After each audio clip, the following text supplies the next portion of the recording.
In 1990s, the US Office of Naval Research set out to develop a method for anonymously navigating the internet for spying purposes.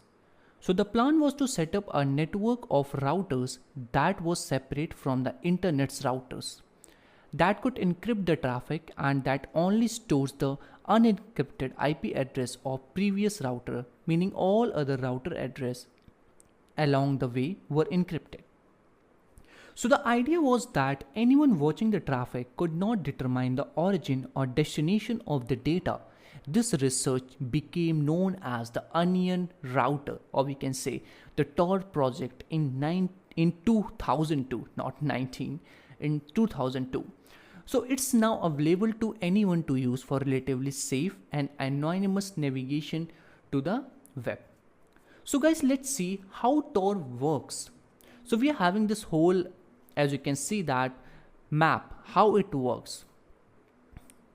Okay, so guys, as you can see that, as we all know that packets sent over Tor are not sent over the regular router so closely monitored by so many, but rather are sent over a network of over 7,000 routers around the world.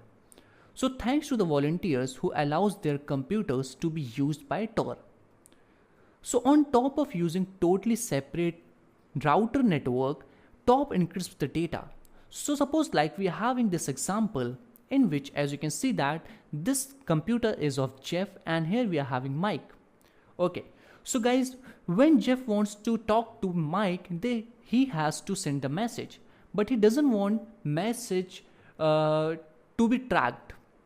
So what he used to do, he used Tor network. So what Tor network do? So let's understand that. So when he sends the data packet, so what data packet will contain IP address of destination and the IP address of the sender in the encrypted form. So when he sends the message, then as you can see that this is a symbol of encryption. So when it sends the message, so this will, suppose like this will route it to the node, which is the Tor node. So if he want to talk to his friend in normal internet, so what he can do here is he can send a message like this, and like this. So this is the way in normal internet he can send a message. But if he using Tor, so what he can do here is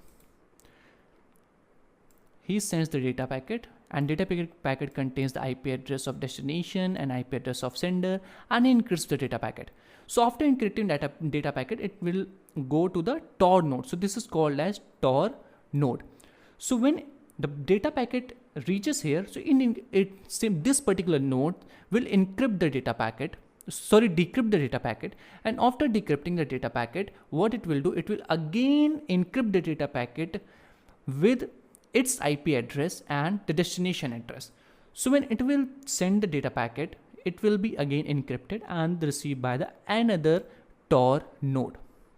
After that, these process will going on and the message will be sent to the mic.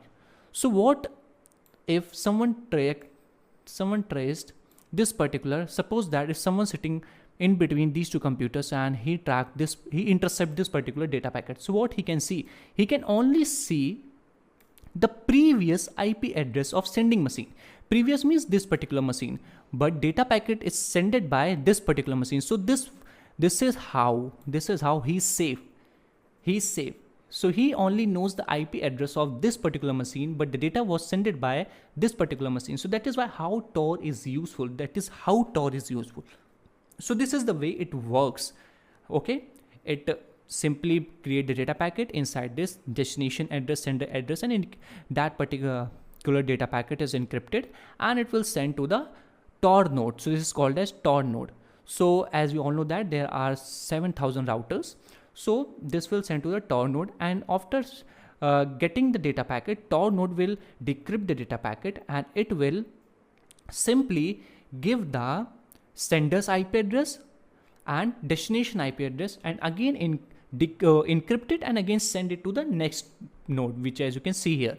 And when here same process will goes on, and then Mike will receive the message. So this is how Tor works, and this is how you can work with it. So guys, this is all for this lecture. From the next lecture onwards, we are going to see how to install browser and how we can take use of this. Thank you.